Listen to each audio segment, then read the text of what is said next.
Thanks for joining us. I'm here now with Mayor Veer. Let's start off, look back at what 2015 brought this year. Obviously, Red Deer has been through growing stages for the last 7-8 years. This year was an interesting year. How would you describe 2015?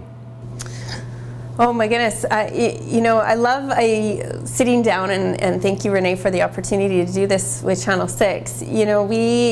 When you look back at the year, oftentimes in the busyness of your day-to-day, you can lose inventory of all that has happened, both the challenges and opportunities. And that's really how I would describe 2015. It was a year of great opportunity, but it also was a year of great challenge as well. 2015, of course, will always be marked by the fact that Red Deer became a city of 100,000 people. So our new census results came in, and as much as the 100,000 threshold is just a number, in many respects it was symbolic, and it has an actual practical significance for the city and community as well. Red Deer no longer fits necessarily within that traditional envelope of grant funding from provincial or federal orders of government, and yet we're not at the order of magnitude of some of the larger metropolitan areas in Canada, but we've certainly come into our own, and in terms of our positioning both provincially and nationally, that number is important both symbolically and in the optic of Red Deer, but also with respect to how we interact and do business with other orders of government as well. When you look at that number of 100,000, you talked about it a bit here, but I mean, the economic spin-off of that is huge for the city. I mean, a lot of different grants, a lot of different funding that can become because of that. Is that the case? Is that what makes this kind of a substantial number? It certainly is the case. It really was a unique threshold for us to be able to cross. Red Deer essentially doubles in population every 20 years, and that trend continues to hold true. But not only are we a city of 100,000 people, we serve a regional population of 300 to 350,000 as well. And I think one of the marked difference that we've noticed in the past year is the recognition that we're not just a city in and of ourselves, that we're actually a regional hub in the province and all that means, but also with respect to our positioning and potential and opportunities nationally as well. When you look at the growth and where we've come from, I mean, there's a lot of culture, a lot of roots that are still here, and I think that is not one of the things you guys want to make sure we maintain. I think it's always important because our city is at this watershed moment of a small city becoming a much larger city, and all of the opportunities that becoming a much larger city has. We have many great things that people equate with being a small city. One thing is just the sense of community in terms of community relationships and volunteerism and the sense of knowing your neighbors. Those are all characteristics of Red Deer that even as much as we grow, and cities need to grow, because if cities aren't growing, they're dying and they're losing population. So we by nature need to grow in order to progress and move the community forward, but we don't ever want to lose what characterizes our community, and so that's often what we hear in response to growth, that growth is good in and of itself, but it has to be accompanied with a commitment to maintaining our quality of life and the community of life to which Red Deerians have grown accustomed to. When you look at 2015, what accomplishments you guys are pretty proud of as a council for this year? In looking back on it, Council has made some significant progress, both in terms of our strategic direction of the 2013 to 2017 Council, but we've also made progress on those top priority areas that Red Deerians have identified for us in terms of our various areas, means of community engagement. And on the advocacy front as well. So, off the top of my head, when I think of some of our successes in terms of our provincial positioning, a great example of that is with respect to securing funding and the expansion of the Red Deer Regional Airport. We were able to work with the provincial government in order to ensure that moved forward, so that was a great advocacy success. And that's important for Red Deer, not just in terms of upholding our commitments as the host city for the 2019 Canada Winter Games. It's important because of how it positions Red Deer and region for our trade and distribution distribution capacity, both provincially and nationally, and in terms of our own local economic development. So that was a great advocacy success. Another advocacy success is we've had longstanding community concern about many of the provincial infrastructure sites being held dormant. And one of the successes that we had was the province's committing to repurposing the former Red Deer nursing home site and transferring the seniors who are currently living at the Piper Creek Lodge, which is one of the oldest lodge rather in Alberta, and building a new facility for them. So those are some of the examples on the provincial front.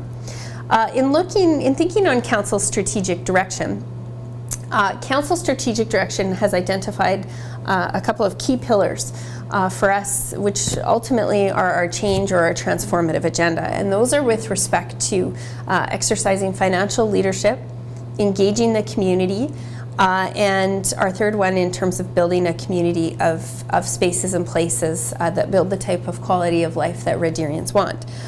On the financial leadership front, and perhaps we can maybe touch on that a little bit more, because 2015 is of course marked, the latter half of 2015 in particular, is marked by a deep recession. But in terms of Council exercising financial leadership, we made a few significant changes on that front. We, for the first time in city history, we established very rigorous budget guidelines in response to the needs of the community and to set some preliminary direction for our administration. We have our audit committee looking at new financial policy or ensuring the financial sustainability of the city. And we also established a capital savings plan, which is ultimately builds towards our other pillar, which if we're to be able to afford our community of spaces and places that we want to live in, we needed to do that in a way that was financially responsible and not oppressive on the cost front for our citizenry. So those are some of the fronts. We established a whistleblower policy. So there's some key levers that Council pulled on the policy front financially. Another area that we've committed to is in terms of our community engagement. And this Council has been very strong in its commitment to the fact that we want to be highly responsive to the needs of our citizens. And for us to do that, that means we need to engage with our citizens. And you know, we've made great progress on this front. We're exercising all kinds of mediums of communication. We've particularly been focusing on modernizing government and local municipal services, recognizing that some people want to communicate through social media, some people want to communicate through more traditional means. Some people want to come into City Hall to pay for their dog license, and others want to do so in the comfort of their home online. And so we have made great progress in terms of not just communicating and informing the public about the operations and policy direction of the city, but also engaging with our citizens to make sure that local government is responding to their needs. When you look at things that have come up in this past year too, including the Canada Winter Games and the development on that, because that's a huge part of getting to that next level too, because the 100,000 threshold. Now the Canada Winter Games, it's a kind of a rising way of what Red Deer is kind of being noticed even more. That's right. I think Red Deer has really come into our own, and you know, winning the bid for the 2016 Memorial Cup, which is of course coming up this spring, the 2019 Canada Winter Games. I don't think we can, oftentimes we'll talk about those events in terms of the economic spin-off and the value that has for our local economy, and that's often the initial driver for these types of hosting these scale of events. Having said that though, they're game changers in and of themselves because they position the community for a future. So for example, with respect to the 2019 Canada Winter Games, winning those games ultimately means that we secured provincial and federal funding dollars that otherwise the city would have not have had access to. They would have went to another Alberta community. So it means that we can move forward on our capital infrastructure projects in the city, but do so in a way that's more affordable for our local taxpayer. But it also positions us for our future on a couple of other fronts. A great example is the games themselves are the catalyst for the new multiplex at Red Deer College. And that multiplex is not only Red Deer's next recreation facility, it ultimately positions the college for its future because it allows the programming expansion for them, which will ultimately fulfill their long-standing vision towards becoming a polytechnic university. So when we talk about these types of things, both the Memorial Cup, Canada Winter Games, the type of profile and identity that it gives Red Deer, beyond whom people in the province and country might otherwise assume Red Deer to be, it allows us the opportunity, when we welcome 25,000 Canadians to Red Deer and when Red Deer is on national TV for that 2-week duration, we have the opportunity to convey who the real Red Deer is, which only presents us with further opportunities to attract new business growth and development as well. With all these great things happening, there are challenges along the way. 2015 brought some of those challenges. We talked about the economic downturn. What has been some challenges that you guys have faced that that maybe the city, the viewers may not understand or maybe have direct impact to it? I would say that in reflecting back on 2015, there are 2 key areas of challenge. The one which was also coupled with opportunity.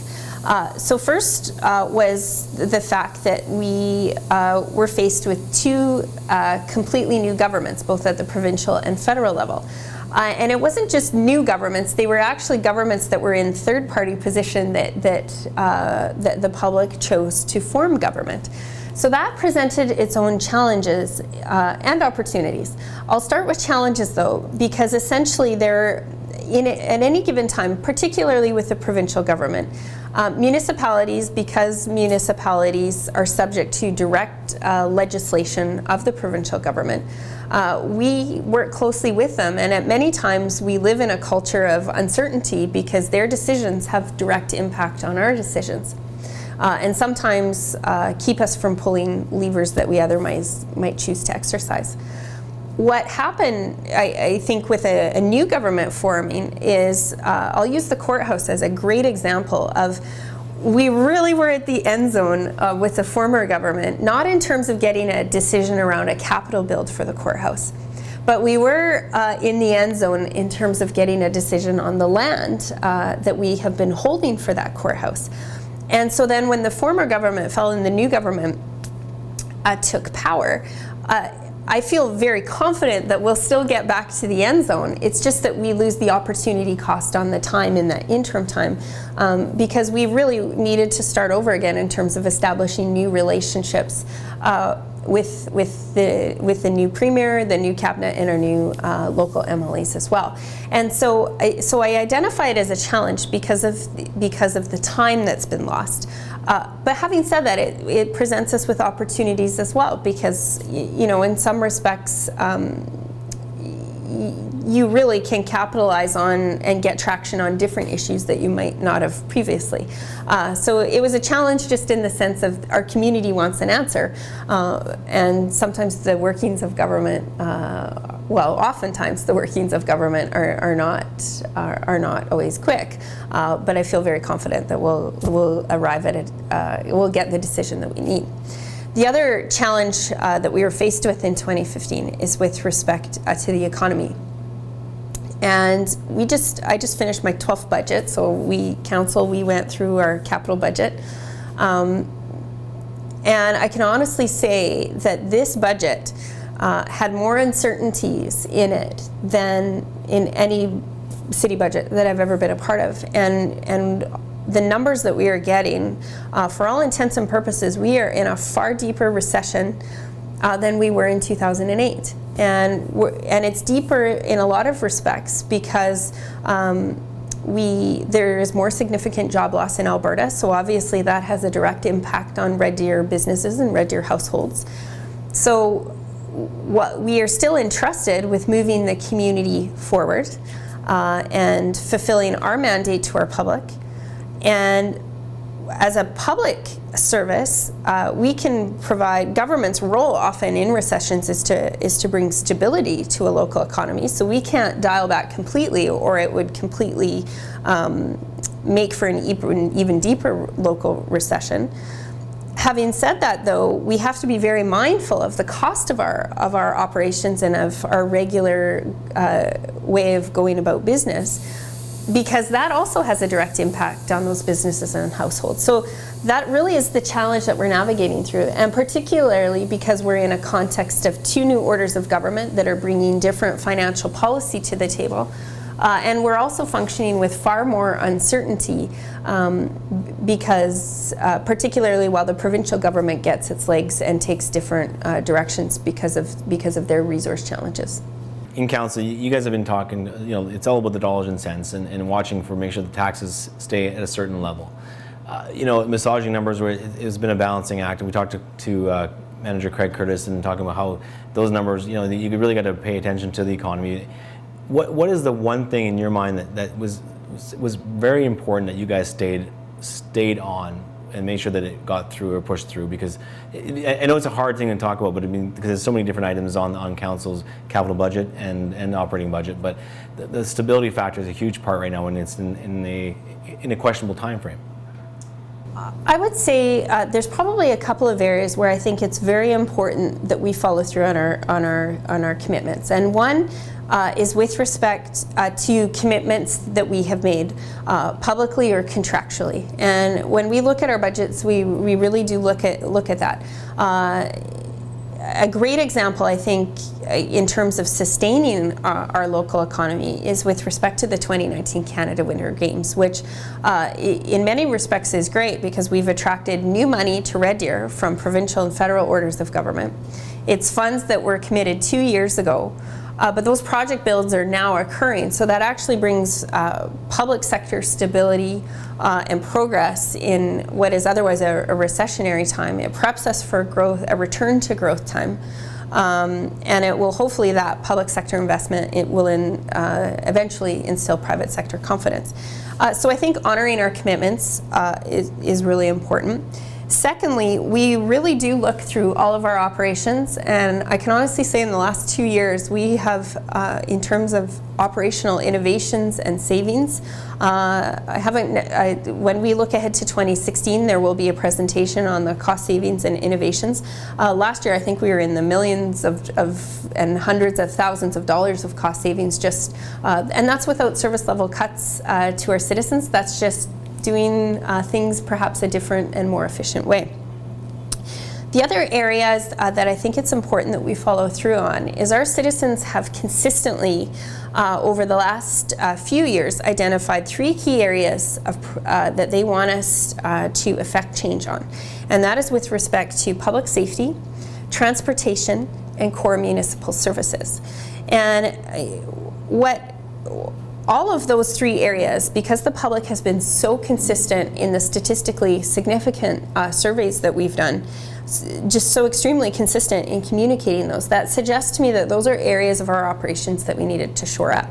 On the transportation front, for example, we had a roadway infrastructure deficit, and the condition of our roads, for example, even though it might not be glamorous to talk about it, that's a core service that the city provides, and we had some infrastructure deficit there that we needed to resolve. So, for example, last year we had a backlog of 14,000 potholes. So, we needed to shore that up, because we've really taken a philosophy. If we look after what we have, we're saving money in the long run, we're enhancing quality of life, and then we're also positioning ourselves financially to do some of those more nice to have or desirable things that build towards quality of life in a bigger way in the future. Another on the transportation front, for example, we've tried pilots in terms of moving traffic more efficiently, which helps fulfill our environmental objectives. We have completely, in terms of core municipal operations, we've revised our snow and ice control policy. When this council took office, it was very clear that our public was not satisfied with the status quo. And so we are now in year 2 of a 2-year plan to effect those changes. On the public safety front, I can't say enough about our alert partnership and the regional task force that our new superintendent of police has established. This was the first time in city history where we have exercised our clauses in the RCMP contract where the city was able to identify our local service levels and priorities, and we made, in the spirit of transparent government, we made our annual policing plan public and identified those 5 key areas of focus, one of which is focusing on organized and serious crime. Others being, crimes against persons, and traffic safety is another one of those 5 pillars. And out of those 5 pillars, we are making substantial progress on 4 of those pillars, with improvements hopefully forthcoming to the 5th pillar, which is property crime in 2016. Is there anything else you want to add about 2015? There's probably three other areas to highlight for 2015. One is in terms of our environmental master plan. We made progress on 2 very key important components of our environmental master plan. One is we launched the organics processing pilot, which has substantial capacity to extend the life of our existing landfill. The other is with respect, and it was a long-awaited ability to move forward on it, but it was well received from our public, and that was finally expanding the recycling component, accepting 1 through 7 plastics. And as much as it's been a long time coming, it was important that we could move forward on our environmental sustainability. The other area that we move forward on in 2015 is with respect to our social policy framework. Historically, the federal government and provincial orders of government have downloaded is the technical term, but in some areas have vacated leadership space on some key areas in terms of social sustainability. That has actually left cities across Canada in this vacuum of it's not in our direct service, our technical direct service mandate, but from an ethical standpoint, our citizenry expects us, and rightfully so, to respond to the needs of the vulnerable among us. So because we're a local government, we have the ability to respond often swiftly, but we don't necessarily have the financial resources to do that. So our council adopted, and it was a first for a municipality, was this social policy framework, saying we needed to know when does the city need to exercise leadership, when do we convene our community around and be a member at the table around an issue, and when do we put our stake in the ground and encourage the provincial and federal governments to exercise their leadership capacity. The final area that we made progress on, which actually looks ahead to 2016 as well, is around the long-standing community vision for Riverlands. 2015 was really marked by, of course, Riverlands began years ago with rail relocation, but 2015 we actually literally built the foundation for the vision which is to come. And so there's the burial of the power line, the roadway accesses, and the installation of services to the area. And while those aren't necessarily the most interesting of public sector investments, they actually literally lay the foundation for the private sector development, which will hopefully come in 2016. And that's exciting too. I mean, that's the thing. 2016 is building that vision, and even though there's some uncertainties, I guess is for you guys with the leadership to look ahead and build the city the way it should be with some guidelines. Really, Riverlands, when you look at it, very few cities are presented with an opportunity such as we have, and it really is a once-in-a-lifetime opportunity for us to do that well, for us to develop what is ultimately prime riverfront property where the city, on behalf of the public, owns most of the land.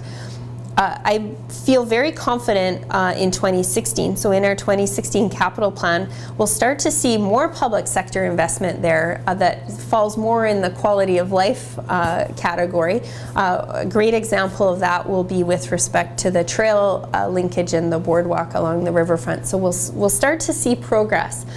And my hope is that the public sector investment to date, whether it's groundworks or some of the more quality of life pieces, that when we emerge from this recession, that will also spur on its own private sector confidence, and we'll start to see the type of development that will really be the game changer in terms of our community's DNA.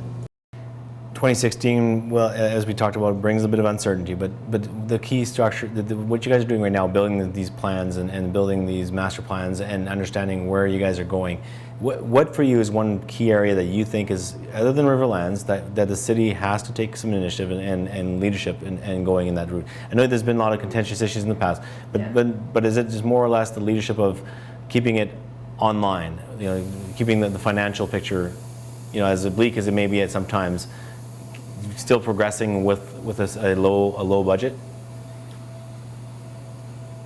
I know it's a tough one. Yeah. I'm sorry. I'm just but the thing is, I think people would like to know, like, what does the future look for the city with, when there's uncertainty, there's Riverlands, there's a lot of things you guys are looking forward to building and moving ahead with, but what's the vision for the city right here in 2016?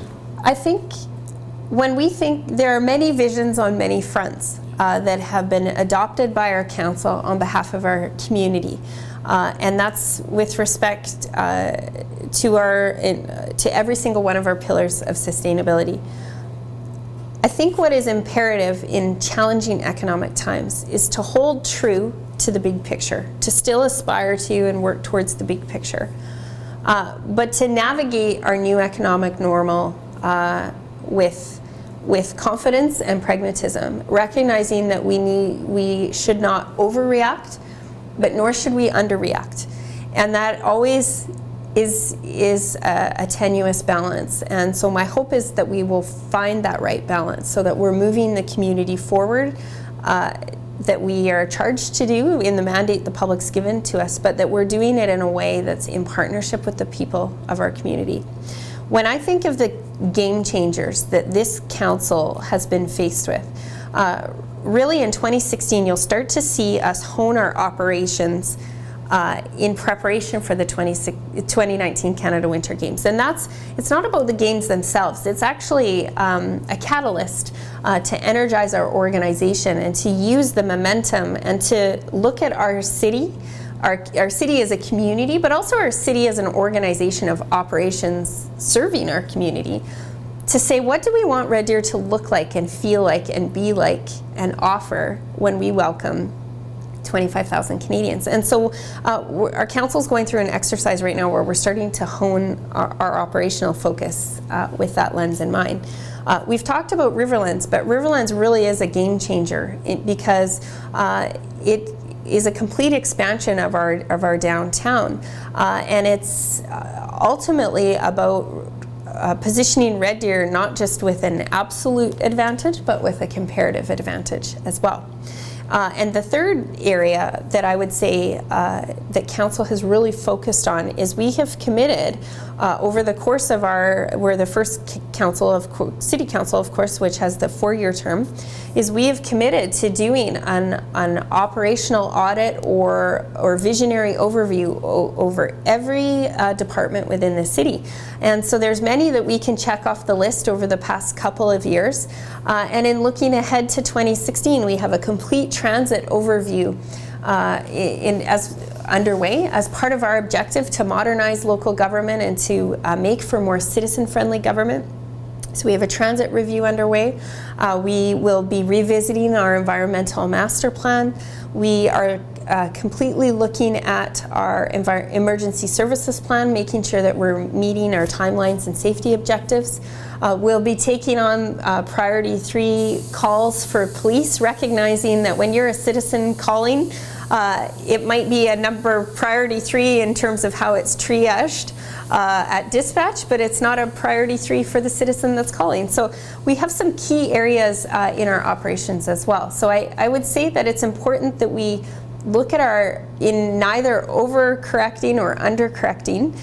It's important that we remember that as a city we have 2 important roles in terms of our community leadership and mobilization, and holding true to a bigger vision for our community, but also looking at our organizational leadership, recognizing that we need to lead an organization that ultimately exists to serve 100,000 plus Red Deerians. Let's talk about 2016 and your advocacy. You talked about that in 2015, what you guys were doing there, but what does 2016 look for that? As I mentioned, I think this council has had some great advocacy successes over the past couple of years. In looking ahead to 2016, I would say there are probably 4 key areas that we need to gain traction on in our partnership with the provincial government. One is with respect to the courthouse and securing a decision. I recognize that the provincial government likely is in a financial position for new capital builds necessarily, but we do need to secure an answer around their intentions for the location of the courthouse and to go through those land negotiations. So that's on the docket. The second key area that we really need to gain traction on provincially is with respect to affordable housing. We are currently in year 8 of our 10-year plan to end homelessness. And obviously we would renew it because we need to uphold our commitment to end homelessness. But that 2-year sunset on the original 10-year plan, we have made progress, but we have much more progress to do. We still have a wait list on our public housing stock, and we currently have a request before the provincial government to establish a sustainable public model with a single point of entry so that we not only have safe and adequate affordable housing in the short game and the long game for our community and taking the long range view towards our public housing stock, but ensuring that the wraparound support services for our vulnerable citizens are in place. The third area that I would say we need to make progress on, and it also pertains to our local economic development, is with respect to the provincial funding commitments and then dialing back on funding commitments and then uncertainty around funding commitments for the North Highway Connector or the East Hill Ring Road, recognizing that Edmonton, Calgary and Lethbridge as the other 3 largest cities in Alberta have secured specific funding for their ring roads. Our ring road is really essential not only to Red Deer's growth and development, but because of our trade and distribution capacity in our region. So it's not just a ring road for Red Deer, it ultimately is a ring road which fuels as an economic driver for our region. And the final area, and an area which I feel fairly confident that we will get some mileage and are gaining traction on, which in and of itself will be a game changer for Red Deer, is Red Deer College's Polytechnic University status. Ultimately, for Red Deer to grow and develop and to continue to remain the dynamic community that we are, we need that Polytechnic University status, because not only will it keep our students in Red Deer for their post-secondary education and subsequent careers and family life, but it will attract students to Red Deer as well, who will hopefully choose to become and remain Red Deerians thereafter. Final thought, in one or few words, how would you explain 2016 to be? One or fewer words? Words. 2016 is a year of? I am by nature an optimist, so it's always it's a challenge. I would say that there are many uncertainties, but I'm cautious around using the word uncertainty because uncertainty can breed more uncertainty. But I think my quick summary would say that while there are uncertainties and challenges that most certainly lie ahead for us, and I believe we need to be authentic and honest about those uncertainties and challenges, I would say that I feel very confident that we will navigate through them, and in so far as much as possible is to transform those uncertainties and challenges into the opportunities that can also accompany them. Thank you very much. Thank you.